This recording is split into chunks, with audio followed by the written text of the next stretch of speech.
ഇന്നത്തെ എപ്പിസോഡ് തുടങ്ങാൻ നേരത്ത് കമല വീടിൻ്റെ ഉള്ളിലിരിക്കുന്നതാണ് കാണിക്കുന്നത്. പെട്ടെന്നൊരു കോളിംഗ് ബെല്ല് കേൾക്കുമ്പോൾ കമല പോയി ഡോർ തുറക്കും. അപ്പോൾ മനു ആണ് വന്നിരിക്കുന്നത്. മനുവിനെ കണ്ടിട്ട് നീ എന്താ ഇപ്പോൾ എന്ന് ചോദിക്കും. അപ്പോൾ മനു പറയും ഇന്നലെ നൈറ്റ് ഷിഫ്റ്റ് ആയിരുന്നു, ഞാൻ രാവിലെ ഇങ്ങോട്ട് പോകുന്നു എന്ന് പറയും. അപ്പോൾ മനുവിൻ്റെ കയ്യിൽ വലിയ ബാഗാണല്ലോ, ഈ ബാഗ് എന്താ ഇത്രയും വലുതെന്ന് ചോദിക്കുമ്പോൾ മനു പറയും ഇതിൽ വാഷ് ചെയ്യാനുള്ള ഡ്രസ്സുകളാണെന്ന് ഇങ്ങനെ പറയും. പിന്നെ മനു അകത്തേക്ക് വന്ന് ഇരിക്കും. അപ്പോൾ കമല വന്ന് ചോദിക്കും നീ എന്തെങ്കിലും കഴിച്ചായിരുന്നോ എന്ന് ചോദിക്കുമ്പോൾ പറയും ഞാൻ അനന്യയുടെ കൂടെ പാഴ്സൽ വാങ്ങി കഴിച്ചായിരുന്നു എന്ന് പറയും. അപ്പോൾ അനന്യയുടെ കൂടെ എന്ന് കേൾക്കുമ്പോൾ ഭയങ്കര സന്തോഷമാവും കമലയ്ക്ക്. ഏത് നമ്മുടെ അനന്യോ എന്ന് ചോദിക്കും. അപ്പോൾ അതേന്ന് പറയും. അവളെ നീ കാണാറുണ്ടോ എന്ന് ചോദിക്കുമ്പോൾ പറയും അവൾ ഇൻഫോ പാർക്കിലല്ലേ, ഞാൻ എല്ലാ ദിവസവും അവളെ കാണാറുണ്ടെന്നൊക്കെ പറയും കേട്ടോ. അപ്പോൾ കമലയുടെ റൂട്ട് വേറെയാണ്. കമല ഉദ്ദേശിക്കുന്നത് മനു അനന്യ കല്യാണമാണ്. പക്ഷെ മനു അങ്ങനെ ചിന്തിക്കുന്നു പോലും ഇല്ല. അപ്പം മനു പറയാറുണ്ട് ഞങ്ങൾ ഫ്രണ്ട്സ് ആയിരുന്നില്ലേ അമ്മ, ഞങ്ങൾ എപ്പോഴും കാണും സംസാരിക്കുകയൊക്കെ ചെയ്യും എന്നൊക്കെ പറയും കേട്ടോ. അപ്പോൾ കമല അത് കഴിഞ്ഞ് ചായ എടുക്കാൻ വേണ്ടി അകത്തേക്ക് പോകുമ്പോഴേക്കും മനു ഫോൺ എടുത്തിട്ട് നമ്മുടെ അനന്യയെ വിളിച്ചിട്ട് പറയും ഞാനിവിടെ എത്തിയെന്ന് പറയും കേട്ടോ. അത് കഴിഞ്ഞ് മനു ഉടനെ അലീനയാണ് വിളിക്കുന്നത്. അലീനയെ വിളിക്കാൻ നേരത്ത് കാണിക്കുന്നത് നമ്മുടെ മുത്തശ്ശി കിടന്നുറങ്ങുന്നതാണ് കേട്ടോ. അപ്പോൾ ഫോൺ അടിക്കുമ്പോഴേക്കും മുത്തശ്ശി ഇങ്ങനെ എണീറ്റിട്ട് അലീനയെ വിളിക്കും. അലീനെ കൊച്ചെ ഫോൺ അടിക്കുന്നു എന്ന് പറഞ്ഞ് വിളിക്കും. അപ്പോൾ അലീന വരില്ല. കുറച്ച് നേരം വെയിറ്റ് ചെയ്തിട്ട് മുത്തശ്ശി തന്നെ അതിൽ ഞെക്കി ഫോൺ എടുക്കും കേട്ടോ. അപ്പോൾ മുത്തശ്ശി ഹലോ വയ്ക്കുമ്പോഴേക്കും മനു ആ മുത്തശ്ശിയാണോ എന്ന് ചോദിച്ച് സംസാരിക്കും. അപ്പോൾ മുത്തശ്ശി ചോദിക്കും ആ നീയായിരുന്നോ എന്ന് ചോദിക്കും. എന്നിട്ട് അലീന എന്ത് ചെയ്യാൻ ചോദിക്കുമ്പോൾ മുത്തശ്ശി പറയും ആ കൊച്ചു അടുക്കളയിൽ എന്തോ ജോലിയിലാണെന്നിങ്ങനെ പറയും കേട്ടോ. എന്നിട്ട് മുത്തശ്ശിക്ക് എങ്ങനെയുണ്ടെന്നൊക്കെ ചോദിച്ച് സംസാരിക്കുമ്പോൾ മുത്തശ്ശി പറയും എനിക്ക് പിന്നെയും വയ്യാതായടാ, നീ ഇങ്ങോട്ട് വാ, കുറച്ച് കാര്യങ്ങൾ സംസാരിക്കാനുണ്ടെന്നൊക്കെ മുത്തശ്ശി പറയും. അപ്പം നമ്മുടെ മനു പറയും ഞാൻ വരാമെന്നൊക്കെ പറയും. ഇതും കേട്ടുകൊണ്ട് കമല വരുമായിരിക്കും. കമല ഇങ്ങനെ ശ്രദ്ധിച്ച് കേൾക്കും ആരോടാ സംസാരിക്കുന്നതെന്ന രീതിയിൽ. അപ്പോൾ കമലയ്ക്ക് മനസ്സിലാവും മുത്തശ്ശിയോടാ സംസാരിക്കുന്നതെന്ന്. പക്ഷെ മുത്തശ്ശിക്ക് ഫോണില്ലല്ലോ. അപ്പോൾ കമല ചോദിക്കുന്ന ആരെയാണ് വിളിച്ചതെന്ന് ചോദിക്കുമ്പോൾ മനു പറയും മുത്തശ്ശിയെന്ന് പറയും. അപ്പോൾ മുത്തശ്ശിക്ക് ഫോണില്ലല്ലോ എന്ന് പറയും. അപ്പോൾ അലീനയാണ് വിളിച്ചതെന്ന് പറയും. അപ്പം നമ്മുടെ കമല ചോദിക്കും അലീന ഇങ്ങോട്ട് വിളിച്ചതാണോ അതോ നീ അങ്ങോട്ട് വിളിച്ചതാണോ എന്ന് ചോദിക്കും. അപ്പം മനു പറയും രണ്ടായാലും ഒന്ന് തന്നെയല്ലേ എന്ന് പറയും. അപ്പോൾ അങ്ങനെയല്ല, അവൾ ഇങ്ങോട്ട് വിളിച്ചതാണെങ്കിൽ അവളുടെ അഹങ്കാരം, നീ അങ്ങോട്ട് വിളിച്ചതാണെങ്കിൽ നിൻ്റെ അല്പത്തരം എന്നൊക്കെ പറയും കേട്ടോ. അങ്ങനെ മനുവും കമലയും കൂടെ ഇങ്ങനെ സംസാരിച്ചുകൊണ്ട് നിൽക്കുകയാണ്. അപ്പം മനു പറയും എനിക്ക് ഇത്തിരി നാണക്കേടൊക്കെ കൂടുതല, ഞാൻ മിക്കപ്പോഴും അവളെ അങ്ങോട്ട് വിളിക്കാറുണ്ടെന്നൊക്കെ പറഞ്ഞ് വഴക്കിട്ടിട്ട് മനു അകത്തേക്ക് കയറിപ്പോവും. കമല അത് ഓർത്ത് ഇങ്ങനെ ദേഷ്യപ്പെട്ട് നിൽക്കും. പിന്നെ കാണിക്കുന്നത് രേവതിക്കുട്ടി അലീനയെ വിളിക്കുന്നതാണ്. അപ്പോൾ രേവതിക്കുട്ടി ഇങ്ങനെ പരിഭവം പറയുവാണ് ചേച്ചി എപ്പോഴും ഫോൺ ഓഫ് ചെയ്ത് വെച്ചാൽ ടെൻഷൻ ആവും എനിക്ക്, അങ്ങനെ ഓഫ് ചെയ്ത് വയ്ക്കരുതെന്ന് പറയും. അപ്പോൾ അലീന പറയുന്നുണ്ട് ഫോൺ ഇല്ലാതെയല്ലേ നമ്മൾ ഇത്രയും നാൾ ജീവിച്ചതെന്ന് പറയുമ്പോഴേക്കും നമ്മുടെ രേവതിക്കുട്ടി പറയുന്നുണ്ട് അങ്ങനെയല്ലല്ലോ ചേച്ചി, ഇപ്പോൾ എനിക്ക് രോഹിത്തിൻ്റെയും ഹരിശങ്കറിൻ്റെയൊക്കെ കാര്യം ഓർക്കുമ്പോൾ പേടിയാണ് ചേച്ചി പറഞ്ഞ വെച്ചിട്ട് ചേച്ചി അത് കാരണം എപ്പോഴും ഫോൺ ഓണാക്കി വെക്കണം എന്നിങ്ങനെ അലീനയോട് രേവതിക്കുട്ടി സൂചിപ്പിക്കുവാണ്. പിന്നെ രേവതിക്കുട്ടി പറയുന്നുണ്ട് നമുക്ക് എന്തെങ്കിലും പറ്റിയാൽ ചോദിക്കാൻ ആരാ ഉള്ളത്, അവിടെ രോഹിത്തൊക്കെ എന്തെങ്കിലും ചെയ്തിട്ടുണ്ടെങ്കിൽ വീട്ടുകാർ മുഴുവൻ രോഹിത്തിൻ്റെ കൂടെ നിൽക്കുള്ളൂ എന്നൊക്കെ ഇങ്ങനെ പറയുവാണ് കേട്ടോ. അപ്പോൾ എന്നിട്ട് രേവതിക്കുട്ടി ഇങ്ങനെ അലീനയോട് പറയുവാണ് ചേച്ചിക്ക് എന്നെപ്പോലത്തെ ഒരു വീട് കിട്ടിയാൽ മതിയായിരുന്നു എന്ന് പറയുവാണ്. അപ്പോൾ അലീന കളിയാക്കി ചോദിക്കുന്നുണ്ട് നിന്നെപ്പോലത്തെ വീടോ എന്ന്. അപ്പോൾ രേവതിക്കുട്ടി പറയുന്നുണ്ട് സ്നേഹിക്കാൻ അടുത്ത് കുറച്ച് ആൾക്കാരുള്ളൊരു വീടാണ് ഉദ്ദേശിച്ച്, ഇരുമ്പ് വാതിലുള്ളൊരു വീടാണെങ്കിലും ചുറ്റും ശത്രുക്കളാണെങ്കിലും കണ്ണടച്ചുറങ്ങാൻ പേടിയായിരിക്കും, പക്ഷെ ചുറ്റും സ്നേഹിക്കുന്നവരുണ്ടെങ്കിൽ നമുക്ക് എവിടെ വേണേലും ധൈര്യത്തിൽ കിടന്നുറങ്ങാമെന്നൊക്കെ ഇങ്ങനെ അലീനയോട് രേവതിക്കുട്ടി പറയുവാണ് കേട്ടോ. അപ്പോൾ അലീന പറയുന്നുണ്ട് ഞാൻ ഇതൊക്കെ പ്രതീക്ഷിച്ച് തന്നെയല്ലേ ഇങ്ങോട്ട് വന്നേ, നിനക്കല്ലായിരുന്നു നല്ലൊരു വീട് വേണ്ടേ, എന്തായാലും ഇതുപോലെ തന്നെ മതി എന്നിങ്ങനെ പറയുവാണ്. എന്നിട്ട് അലീന രേവതിക്കുട്ടിയോട് പറയുന്നുണ്ട് ഞാനൊരു 10 മിനിറ്റായി നിന്നെ വിളിക്കാമെന്ന് പറഞ്ഞ് ഫോൺ ഇങ്ങനെ വെക്കുവാണ്. പിന്നീട് കാണിക്കുന്നത് മാമച്ചൻ്റെ വീടാണ്. മാമച്ചൻ്റെ വീട്ടിലേക്ക് ഒരു വണ്ടി വരുവാണ്. അപ്പോൾ ഗ്രേസമ്മയും മാമച്ചനും കൂടെ പുറത്ത് പറമ്പിൽ ഇങ്ങനെ നിൽക്കുവാണ്. വണ്ടി വരുന്ന കണ്ട് അവർ നോക്കുമ്പോഴേക്കും വണ്ടിക്കകത്ത് നിന്ന് 2-3 പേര് ഇറങ്ങുന്നുണ്ട്. അവരുടെ റിലേറ്റീവ്സാണ് വരുന്നതെന്ന് തോന്നുന്നു. അപ്പോൾ എൻ്റെ ഇങ്ങോട്ട് വന്നതെന്ന് ചോദിക്കുമ്പോഴേക്കും പറയുന്നുണ്ട് അതിൽ അവരുടെ മകനെ, അതായത് ഒരു അച്ഛനും അമ്മയും മകന് വന്നിരിക്കുന്നത് അവരുടെ മകനെ ഏവിയേഷൻ കോഴ്സ് പഠിപ്പിക്കാൻ വേണ്ടി ഇവിടെ ചേർക്കാൻ വന്നതെന്ന് പറയുന്നുണ്ട്. പിന്നെ അവർ കുശലാന്വേഷണമൊക്കെ നടത്തുവാണ്.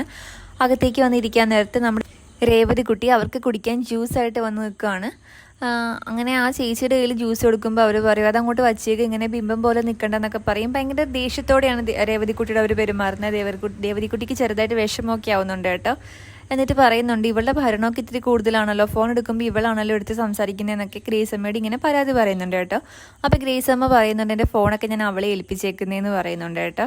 എന്നിട്ട് അവർ പേരൊക്കെ ചോദിക്കുന്നുണ്ട്. അപ്പോൾ രേവതിക്കുട്ടി എന്നാന്ന് പറയുമ്പോഴേക്കും പേര് കേട്ടാൽ വലിയ വീട്ടിലാന്ന് തോന്നുമല്ലോ, നിന്നെ അനാഥാലയത്തിൽ നിന്ന് എടുത്താലേ എന്നൊക്കെ ചോദിച്ചിട്ട് ഭയങ്കര റഫായിട്ട് സംസാരിക്കാറുണ്ട്.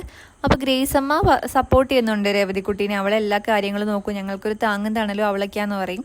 പിന്നെ കാണിക്കുന്നത് ഗ്രേസമ്മയുടെ മകൻ്റെ റൂമിൽ ഗസ്റ്റായിട്ട് വന്നവരൊക്കെ നോക്കിക്കൊണ്ടിരിക്കുക കേട്ടോ, ഫോട്ടോസൊക്കെ എടുത്ത്. എന്നിട്ട് മാമച്ചൻ്റെ പെങ്ങളാണ് വന്നിരിക്കുന്നത്. മാമച്ചൻ്റെ പെങ്ങൾ പറയുന്നുണ്ട് പണ്ട് ഞങ്ങൾ ഇവിടെ വരുമ്പോൾ ഈ മുറി ഇരുട്ട് പിടിച്ച് അടച്ചിട്ടേക്കുമായിരുന്നല്ലോ എന്നൊക്കെ പറയുന്നുണ്ട് കേട്ടോ. ഇത് കേട്ട് ഗ്രേസമ്മ ഭയങ്കര അഭിമാനത്തോടെ പറയുന്നുണ്ട് രേവതിക്കുട്ടിയാണ് ഇവിടെയൊക്കെ ഇങ്ങനെ ക്ലീൻ ചെയ്തതെന്ന്. അപ്പോൾ നമ്മുടെ മാമച്ചൻ്റെ പെങ്ങളുടെ ഹസ്ബൻഡ് ചോദിക്കുന്നുണ്ട് ഈ ഫോട്ടോസൊക്കെ എവിടെ നിന്ന് സംഘടിപ്പിച്ചു എന്ന്. അപ്പോൾ ഗ്രേസമ്മ പറയുന്നുണ്ട് അതെല്ലാം ഈ മുറി തന്നെ ഉണ്ടായിരുന്നു, രേവതിക്കുട്ടിയാണ് ഡിസൈൻ ചെയ്ത് ഇങ്ങനെ ആക്കി വെച്ചതെന്ന് പറയുന്നുണ്ട് കേട്ടോ. അപ്പോൾ നമ്മുടെ ഗസ്റ്റിന് ഇതൊന്നും പിടിക്കുന്നില്ല കേട്ടോ. അവർ പറയുന്നുണ്ട് മരിച്ചവരുടെ മുറി ഇങ്ങനെ ആക്കി വെക്കേണ്ട ആവശ്യമുണ്ടോ, മുറിയൊക്കെ നല്ലതാണ് ഇങ്ങനെ ഇരുന്നോട്ടെ, പക്ഷേ ഈ ഫോട്ടോ ഒന്നും ഇങ്ങനെ വെക്കണ്ടായിരുന്നു, മരിച്ചവരുടെ ഫോട്ടോ ഒരു മാലയിട്ട് ഹോളിൽ വെക്കുന്നത് നല്ലതെന്ന് പറയുന്നുണ്ട് കേട്ടോ. അപ്പോൾ ഇത് ഗ്രേസമ്മയ്ക്ക് ഒട്ടും പിടിച്ചില്ല കേട്ടോ. അപ്പോൾ ഗ്രേസമ്മ പറയുന്നുണ്ട് ഇപ്പോൾ ഈ മുറി കയറി ഒരു പോസിറ്റീവ് എനർജി ഉണ്ട്, എൻ്റെ മകൻ ഇവിടെ ഉള്ള പോലെ എനിക്ക് തോന്നുന്നുണ്ടെന്നൊക്കെ ഇങ്ങനെ പറയുവാണ്. അപ്പോൾ മാമച്ചൻ്റെ പെങ്ങൾ പറയുവാണ് സത്യം നമ്മൾ ഉൾക്കൊള്ളാൻ പഠിക്കണം, അവൻ കർത്താവിൻ്റെ അടുക്കിലേക്ക് പോയി എന്നിങ്ങനെ പറയുമ്പോഴേക്കും രേവതിക്കുട്ടിക്ക് ഇതൊന്നും തീരെ ഇഷ്ടപ്പെടുന്നില്ല. ഗ്രേസമ്മ പറയുന്നുണ്ട് കർത്താവ് എവിടെ, അങ്ങ് ശൂന്യാഘോഷത്തോ എന്നൊക്കെ ചോദിക്കുമ്പോഴേക്കും മാമച്ചൻ്റെ പെങ്ങൾ പറയുന്നുണ്ട് ദേവദോഷം പറയലേന്ന് ഇങ്ങനെ പറയുന്നുണ്ട്. അപ്പോൾ ഗ്രേസമ്മ ചോദിക്കുന്നുണ്ട് ഞാൻ എന്ത് ദേവദോഷമാണ് പറഞ്ഞത്, എൻ്റെ മകൻ ഇപ്പം എൻ്റെ അടുത്ത് ഇവിടെ ഉള്ള പോലെയാണ് തോന്നുന്നത്, ഇത്ര നാൾ അവൻ മരണപ്പെട്ടവരുടെ കൂട്ടത്തിലായിരുന്നു, പക്ഷേ അവൻ ഇപ്പം എൻ്റെ അടുത്തെത്തിയ പോലൊരു തോന്നലാണ് എനിക്ക് ഈ മുറി വരുമ്പോൾ എന്നിങ്ങനെ ഗ്രേസമ്മ പറയുവാണ് കേട്ടോ. അപ്പോൾ നമ്മുടെ അതിഥികൾ ചോദിക്കുന്നുണ്ട് ചേച്ചിക്ക് നാണയില്ലേ വേലക്കാരിയുടെ വാക്ക് കേട്ട് ഇങ്ങനെ തുള്ളാൻ വേണ്ടിയിട്ടെന്നിങ്ങനെ രേവതിക്കുട്ടിയെ കളിയാക്കി ഗ്രേസമ്മയോട് ഇങ്ങനെ പറയുവാണ്. അപ്പോൾ ഗ്രേസമ്മ ഇങ്ങനെ പറയുന്നുണ്ട് കേട്ടോ നിങ്ങളെ ഈ മുറിയിലേക്ക് കൊണ്ടുവന്ന എന്നെ പറഞ്ഞാൽ മതി, നിങ്ങളിങ്ങോട്ട് കൊണ്ടുവരരുതായിരുന്നു എന്ന് പറഞ്ഞ് ദേഷ്യപ്പെട്ടിട്ട് ഗ്രേസമ്മ അവരെയും കൊണ്ട് ആ മുറിയിൽ നിന്ന് ഇറങ്ങി പോവാണ്. ആ മുറിയുടെ ലൈറ്റൊക്കെ ഓഫ് ചെയ്ത് കേട്ടോ, നിങ്ങൾ പുറത്തേക്ക് വരാൻ പറഞ്ഞിട്ട് പോവാണ്. അപ്പോൾ അവർ കുറച്ചേരം മുറി നിൽക്കുന്നുണ്ട്. രേവതിക്കുട്ടി പോയി കഴിയുമ്പോൾ പിന്നെ അവരും ഇങ്ങനെ പുറത്തേക്ക് ഇറങ്ങി പോകുന്നതാണ് കാണിക്കുന്നത്. പിന്നെ കാണുന്നത് ഊണ് കഴിച്ച് കഴിഞ്ഞിട്ട് അച്ഛനും മകനും കൂടെ, അതായത് അതിഥികളിൽ അച്ഛനും മകനും കൂടെ ഒരു റൂമിലേക്ക് വന്നിരിക്കുകയാണ്. തൊട്ടുപുറകെ ഗ്രേസമ്മയും മാമച്ചൻ്റെ അനിയൻ്റെ ഭാര്യയും കൂടെ വരുവാണ്. അപ്പോൾ ഗ്രേസമ്മയുടെ അവർ പറയുവാണ് നല്ല ഫുഡായിരുന്നു എന്ന് പറയുവാണ്. അപ്പോൾ അത് കേട്ടപ്പോഴേക്കും അയാളുടെ ഭാര്യയ്ക്ക് അങ്ങോട്ട് ഇഷ്ടപ്പെട്ടില്ല, വലിയ കുഴപ്പമില്ലായിരുന്നു എന്നിങ്ങനെ പറയുവാണ് കേട്ടോ. പിന്നെ അവർ വിശ്രമിക്കാൻ വേണ്ടി ആ മുറിയിൽ ഇരിക്കുകയാണ്. ഗ്രേസമ്മ താഴത്തേക്ക് പോയി. അപ്പോൾ അവർ റൂമിൽ കയറി ഡോറ് ലോക്ക് ചെയ്തിട്ട് മൂന്നുപേരും കൂടെ സംസാരിക്കുകയാണ്. അവരുടെ ലക്ഷ്യം ഗ്രേസമ്മയുടെ മാമച്ചൻ്റെ സ്വത്താണ്. അവരിങ്ങനെ പറയുവാണ് നമ്മൾ വിചാരിച്ച പോലെയല്ല, ആ വേലക്കാരിക്ക് ഈ വീട്ടിൽ ഭയങ്കര സ്ഥാനമാണ്, എല്ലാത്തിൻ്റെ താക്കോൽ അവളുടെ കയ്യിലിരിക്കുന്നത്, അവൾ ഇതൊക്കെ കൊണ്ടുപോയിട്ടുണ്ടെങ്കിൽ എന്താവും അവസ്ഥ എന്നൊക്കെ പറയുവാണ് കേട്ടോ. അപ്പോൾ അവരുടെ മകൻ പറയുന്നുണ്ട് നിങ്ങൾ പറയുന്ന പോലെയൊന്നും അല്ല, രേവതിക്കുട്ടി അവരുടെ പെറ്റാണെന്ന് ഇങ്ങനെ പറയുവാണ് കേട്ടോ. അപ്പോൾ മാമച്ചൻ്റെ അനിയൻ പറയുവാണ് പട്ടാളത്തിൽ നിന്ന് മീശ പിരിച്ച് വന്ന ചേട്ടനാണ് ഇപ്പോൾ അവളോട് ചിരിങ്ങിയൊക്കെ സംസാരിക്കുന്ന കണ്ടില്ല എന്നൊക്കെ ഇങ്ങനെ പറയുന്നുണ്ട് കേട്ടോ. അപ്പോൾ ഇവർ രണ്ടുപേരും കൂടെ പ്ലാൻ ചെയ്യുവാണ്, ഏവിയേഷൻ കോഴ്സ് പഠിക്കാൻ ചേർക്കാനാണല്ലോ ഇങ്ങോട്ട് വന്നത്. അപ്പം മകനെ ഇവരുടെ വീട്ടിൽ നിർത്താൻ വേണ്ടിയിട്ട് മാമച്ചൻ്റെ ഗ്രേസമ്മയുടെ അങ്ങനെ ആ വീട്ടിലൊരു സ്ഥാനം ഉണ്ടാക്കിയെടുക്കാൻ വേണ്ടി പതിയെ രണ്ടാമത്തെ മോളെയും കൂടെ കൊണ്ടുവന്നിട്ട് അവിടെ നിർത്തിയിട്ട് ഗ്രേസമ്മയുടെ മാമച്ചൻ്റെ സ്വത്തൊക്കെ ഇവർക്ക് കിട്ടുന്ന രീതിയിൽ ഇങ്ങനെ പ്ലാൻ ചെയ്യുവാണ് കേട്ടോ. എന്നിട്ട് വേലക്കാരീനെ ഇവിടുന്ന് ഓടിക്കാന്നൊക്കെ പറയുവാണ് നമ്മുടെ രേവതിക്കുട്ടീനെ. പിന്നെ ഇവർ പോകാൻ വേണ്ടി താഴത്തേക്ക് വരുവാണ്. ഗ്രേസമ്മയോട് യാത്ര പറയുമ്പോൾ ഗ്രേസമ്മ പറയും ഒരു ദിവസം കൂടെ താമസിച്ചിട്ട് പോകാമെന്നൊക്കെ ഇങ്ങനെ പറയുക കേട്ടോ. പിന്നെ അവർ രേവതിക്കുട്ടിയെ പറ്റി സൂചിപ്പിക്കുവാണ് ഇത്രയും സ്ഥാനങ്ങളൊന്നും കൊടുക്കേണ്ട ആവശ്യമില്ല, എല്ലായിടത്തും വലിയവർ വരുന്നുണ്ട്, നമ്മൾ സൂക്ഷിക്കണം, അവൾക്കൊരു അഡ്രസ്സൊന്നും ഇല്ലല്ലോ, അവൾ ഇവിടുന്ന് സാധനങ്ങളൊക്കെ എടുത്തുകൊണ്ട് പോയി കളഞ്ഞ് എന്ത് ചെയ്യും എന്നൊക്കെ ഇങ്ങനെ പറയുവാണ് കേട്ടോ. അപ്പോൾ ഇത് രേവതിക്കുട്ടി മേളിൽ നിന്ന് കേൾക്കുന്നുണ്ട്. ഗ്രേസമ്മയ്ക്കും മാമച്ചനും തീരെ താല്പര്യമില്ലേ കോൺവെർസേഷൻ കണ്ടിന്യൂ ചെയ്യാൻ വേണ്ടിയിട്ട്. അപ്പോൾ ഗ്രേസമ്മ ഞങ്ങളിനി സൂക്ഷിച്ചോളാം എന്നൊക്കെ പറയുവാണ്. അത് കഴിഞ്ഞ് ആ മാമച്ചൻ്റെ ചേട്ടൻ്റെ മകൻ്റെ കാര്യം അവർ സൂചിപ്പിക്കുകയാണ്. അവനെന്തായാലും ഇവിടെ അടുത്തല്ലേ പഠിക്കുന്നത്, അപ്പോൾ ഹോസ്റ്റലിൽ നിൽക്കുന്നതിന് പകരം ഇവിടെ നിന്ന് പഠിച്ചോട്ടെ എന്നിങ്ങനെ പറയുവാണ് കേട്ടോ. അപ്പോൾ നിങ്ങൾക്കൊരു സഹായം കൂടി ആയിക്കോളൂ എന്നിങ്ങനെ പറയാം എവിടെയെങ്കിലും പോകണമെങ്കിൽ. അപ്പോൾ ഗ്രേസമ്മ പറയുന്നുണ്ട് ഇവൻ പട്ടിയെ കുളിപ്പിക്കുകയോ പട്ടിയെ നടത്തിപ്പിക്കുകയോ കാറ് കഴുകുമോ എന്നൊക്കെ ചോദിക്കുന്നുണ്ട്. അപ്പോൾ മാമച്ചൻ്റെ അനിയൻ്റെ ഭാര്യ പറയുന്നുണ്ട് അതൊന്നും ഇവൻ ചെയ്യത്തില്ലെന്ന് പറയുന്നുണ്ട് കേട്ടോ, അതിനൊക്കെ ജോലിക്കാരില്ലേ എന്ന് പറയുന്നുണ്ട്. അപ്പോൾ ഗ്രേസമ്മ പറയുന്നുണ്ട് ഇവിടെ ഒരു വേലക്കാരിയുണ്ട്, ചെറിയ പ്രായമുള്ള പെങ്കൊച്ചാണെന്ന് ഇങ്ങനെ പറയുവാണ്.